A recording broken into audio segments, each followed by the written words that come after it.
से निकलने का ना ऐसा करने का, ऐसा खींचना, उसके बाद इसको ऐसा लटकने का। पनीर टिक्का करे वो, পনির টিক্কা पनीर टिक्का इसको बोलते हैं पनीर टिक्का। অসাধারণ। ये पनीर टिक्का खाने में बहुत मजा आता है यार।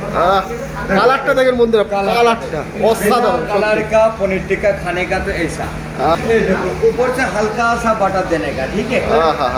उसको बाद थोड़ा सा चाट मसाला डालने का, देखिए इसको खिलाने का ओनली शोसा और गाजर, ठीक है। इसमें कांदा नहीं चलता है यार, ठीक है। তো বন্ধুরা এরকম স্পেশাল পনির টিক্কা খেতে হলে বাবলুদার হাতে और মিস করবেন না। एक पीस नींबू देने का, इसके साथ ग्रीन चटनी देने का बहुत जरूरी है, ठीक है। ये देखो। তো বন্ধুরা এরকম বাবলুদার হাতের পনির টিক্কা খেতে হলে আসতে হবে তোরটা ডকুমেন্ট হলে। টাটা বাবলুদা। বাবলুদা বডি দেখেন তো টাটা দেখা হচ্ছে পরে